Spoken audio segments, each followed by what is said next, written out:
আজকের সকালটা একটু অন্যরকম ভাবেই শুরু করছি। আজকে কেটে রেখেছি সকাল সকাল, দেখো তোমাদের দাদা বেরোবে তো সেই জন্যে মোটা মোটা করে আলু ভাজা কেটে নিয়েছি আর নিয়েছি পেঁয়াজ কলি ভাজা করব। ও যেহেতু রুটি খেয়ে যাবে তো সেই জন্যে সকাল সকাল আজ আর ঠাকুরের কাজের দিকে যেতে পারিনি।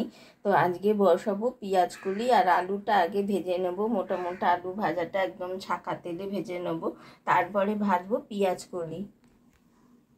দেখো বাজার থেকে এনেছে এই যে দুটো ফুলকপি, কত বড় সাইজ দেখছো? এত বড় বড় ফুলকপি, বাপরে বাপ, সাইজ কত বড়। আর এই দেখো এদিকে এনেছে বড় বড় এই শিমগুলো। আর এদিকে রয়েছে দেখো ঢ্যাঁড়স, ঢ্যাঁড়সও অনেক বড় বড়, দেখছো কত সুন্দর বড় বড় নাকি ঢ্যাঁড়স। আজকে এগুলো দিয়েই রান্না হবে, কেন বলো তো? আজ যেহেতু শনিবার নিরামিষের দিন, তো সেই জন্যে আজকে এগুলোই সব নিরামিষ রান্না করব। দেখো এখানে ঠাকুরের বাসন সব মাজা কমপ্লিট হয়ে গেছে। এবারে আমি দেখো চলে এসেছি রান্নাঘরে। প্রথমে ফুলকপিটাকে কেটে নিয়েছি, এবার নুন হলুদ দিয়ে একটু জলে ভাপিয়ে নিয়েছি। কেন বলো তো, একজন আমাকে বলেছিল যে ফুলকপি সব সময় নুন হলুদ দিয়ে একটু ভাপিয়ে জলটা ফেলে দেওয়ার জন্য। তো তার কথা মতো যখনই আমি ফুলকপি রান্না করি না, এরকম করেই করি। আর এইদিকে শিমগুলোকে কেটে নিয়েছি। আর এই দিকে দেখো আমার আজকে কি কাজ করছি আমি, এটা আজকের আমার স্পেশাল কাজ। আসলে এখন বলো তো এত মানে রোদ্দুর উঠছে না, কড়া, গাছগুলো না পুরো একদম নেতিয়ে পড়ছে। আর আমার তো ওদিক থেকে পাইপ দিয়ে আমি আগে জল দিতাম, জানো তো। আর এই যে এত রোদ্দুরের মধ্যে পাইপটা লাগিয়ে রেখে দিলে কি হয়, পাইপটা না নষ্ট হয়ে যায়। তো সেই জন্যে পাইপটা পুজোর পরে আমি খুলে নিয়েছি। এখন গাছগুলো দেখছি যেহেতু কদিন ধরে আর বৃষ্টির জল পড়েনি, কেরম একটা না নেতিয়ে পড়ছে। সেই জন্যে আমি দেখলাম যে রিজার্ভারের মধ্যে ভর্তি জল রয়েছে। তো আমি কি করলাম বলো তো, এই যে একটা ছোট বালতি এনে, পরিষ্কার বালতি, এটা আমার শুধু রিজার্ভারে জল তোলার জন্যেই রাখা থাকে। কখনো সখনো প্রয়োজন হলে তখন রিজার্ভার থেকে জল তোলার জন্য এই বালতিটা আমি ব্যবহার করি। তো এটা দিয়ে সব গাছগুলোতে আজকে বেশ ভালো করে জল দিয়ে দিলাম। না হলে কি হয় বলো তো, যেহেতু রোদ্দুর উঠেছে প্রচণ্ড, গাছগুলো কীরকম বললাম না যে কীরকম যেন নেতিয়ে পড়ছে। আর এখন তোমরা তো জানোই, যাদের বাড়িতে ফুল গাছ আছে, জবা ফুল গাছ আছে, তারা তো জানোই যে জবা ফুলগুলোর সাইজ না এখন আর আগের মতো হচ্ছে না। জবা গাছ ফুলগুলো ফুটছে বটে, তবে সেই যে একটা সৌন্দর্য না, বড় বড়োভাবে জবা ফুল ফোটা, তার একটা আলাদা সৌন্দর্য আছে, সেইটা আর হচ্ছে না, ছোট ছোট ফুল ফুটছে। তো সেই জন্যেই আমার এই আজকের এই পদক্ষেপ, বালতি দিয়ে দিয়ে জলটা দিয়ে দিচ্ছি। আর এইখানে দেখো একটা টবের মধ্যে না দেখছিলাম একটা নিম গাছ হয়েছে। প্রথমে ভেবেছিলাম কি নিম গাছটা তুলে দেবো, এত ছোট টবে তো হবে না।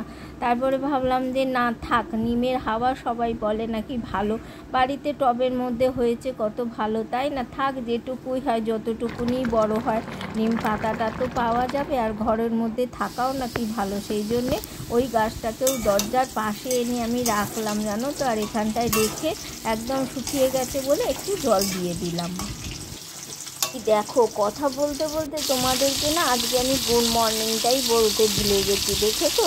আমি চন্দ্রানী চলে এসেছি তোমাদের সাথে আর একটা নতুন ভিডিও নিয়ে। আশা করি তোমরা যে যেখানে আছো ভালো আছো, সুস্থ আছো। আমরাও মোটামুটি তোমাদের আশীর্বাদ ও ভালোবাসায় অনেকটাই ভালো আছি।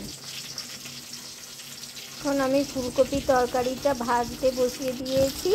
আর এখানে নিয়ে নিয়েছি, দেখো একটা বাটিতে নিয়ে নিয়েছি জিরে, ধনে, হলুদ গুঁড়ো, লঙ্কার গুঁড়ো না, কাশ্মীরি লঙ্কার গুঁড়ো। এই ভাজা হয়ে গেলে এই মিশ্রণটা আমি এর মধ্যে দিয়ে এখন কষাতে থাকবো। আর যেহেতু নিরামিষ সেই জন্যে দিয়ে দিয়েছি আদা বাটা, দিয়ে ভালো করে বেশ করে কষিয়ে নিয়ে তারপরে জল দিয়ে দিলেই।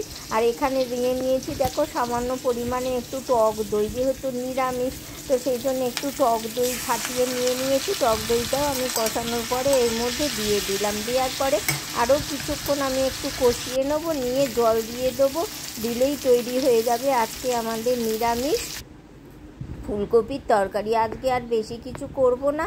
আর এখানে দেখো আগের দিনের না, কদিন আগে দাদা একটা বাতাবি এনেছিল, দেখছো অনেক বড় বাতাবিটা, কিন্তু কি বলো তো অনেকটাই নরম হয়ে পড়েছে দেখছি। বাতাবিটা যদি আজকে না ছাড়িয়ে নিই তাহলে পুরো নষ্ট হয়ে যাবে। তো সেই জন্যে দেখো বাতাবিটা পুরো আমি ছাড়িয়ে একদম নুন, লঙ্কা আর একটু সামান্য মিষ্টি দিয়ে একদম রেডি করে রেখে দিলাম।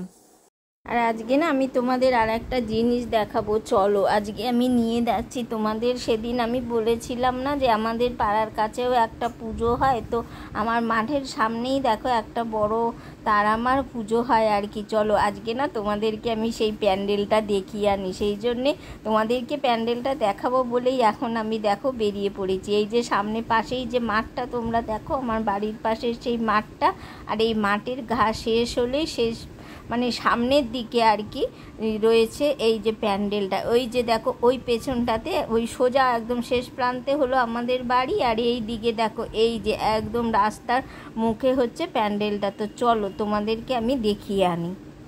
যেতে যেতে তোমাদেরকে একটা কথা বলি, তোমরা যেসব বন্ধুরা আমার সাথে আছে তাদেরকে অসংখ্য ধন্যবাদ। তোমরা যেভাবে আমার পাশে আছো সেভাবেই আমার পাশে থেকো কিন্তু তোমরা। আর নতুন বন্ধুদেরকে আমার তরফ থেকে রইল অনেক অনেক অভিনন্দন। তোমরা আমার পাশে থেকো, আমার চ্যানেলটা ভালো লাগলে একটু সাবস্ক্রাইব করে দিও।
আজকের ভিডিওটা তোমাদের কেমন লাগলো অবশ্যই জানিও, লাইক কমেন্ট শেয়ার করো।